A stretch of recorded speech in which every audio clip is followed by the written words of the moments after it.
Kasi dapat ngayon po, inaayos na namin yung ano namin mga sakay namin. Pero ngayon, wala pa nga mga tawag kung sasakay pa ba sa amin o hindi. Kapag tinawagan naman namin or kinonfirm sa parents, wala rin. Sinasabi nila lagi sa amin, wala pa kasi kami, hindi pa kami nakakapag-enroll. Pag nakapag-enroll na kami, kuya, balikan na lang namin kayo. So wala kaming confirmation kung talaga sasakay or hindi.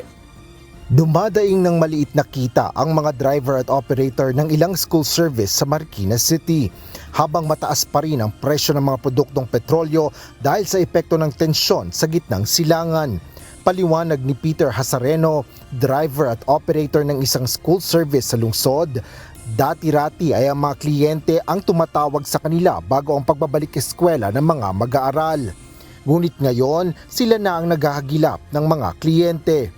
Habang nasa 1 linggo na lang bago ang pasukan, iilan pa lang aniya ang kanilang kliyente na nagkumpirma na kukuha ng kanilang serbisyo. Baka 10 pa lang ata yung naano ko. Ang capacity ng aming sasakyan, mga 14 yan, mga ganon. So yung 10 na yun, di mo alam, baka mamaya, bilang mo 10, pagdating ng pasukan, 6-7 na lang yung susunduin mo. Inihayag naman ng National Alliance of School Service Association of the Philippines o NASAP na lahat ng kanilang miyembro ay ganito ang sitwasyon. Ayon kay NASAP President Celso de la Paz, nangangamba sila na magiging maunti lang ang kanilang kliyente ngayong taon. Unang-una, ang aming enrolling ngayon, napaka-konti na lang. Hindi kamukha ng mga nagdaang taon na talagang kasagsagan ng mga school service. Talagang marami kami sakay. Kung ba can afford pa yung mga magulang magpa-service at saka yung mga sa school, ngayon, ultimo school, nagtaas, di ba? Kaya sabi ko nga, ang enrolling namin ngayon, yung dating 10%, siguro nasa 6% na lang. Bukod dito, sinabi rin ng asosasyon ng mga school service na nais rin nilang maibalik ang mga mawawalang kita nila dahil sa pagtaas ng presyo ng petrolyo. Ang problema natin ngayon, yung sa petrolyo na yan, magiging tataas din ang aming mga presyo. Nagkaroon kami ng increase ngayong pasukan na to.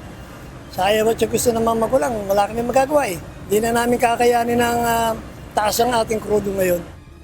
Dahil hindi regulated ng Land Transportation Franchising and Regulatory Board o LTFRB ang mga school service, nasa mga operator ang desisyon kung magkano ang kanilang rate. Ngunit sinabi ng NASAP na kailangan rin nilang ikonsidera ang kalagayan ng kanilang mga kliyente.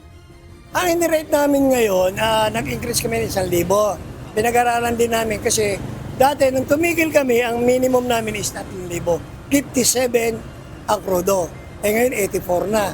So kinuha namin, dapat nga mas mataas pa sa 4,000. Sabi ko, medyo bigyan natin ng konsuelo ang mga magulang gawa ng enrollment. Bunsod ng krisis na nararanasan rin ng mga driver at operator ng mga school services, nagbigay rin ang pamahalaan ng 5,000 pisong ayuda para sa kanila. Asher Cadapan Jr., UNTV News and Rescue. Diyos ang aming sandigan, serbisyo publiko ang aming pinahahalagahan.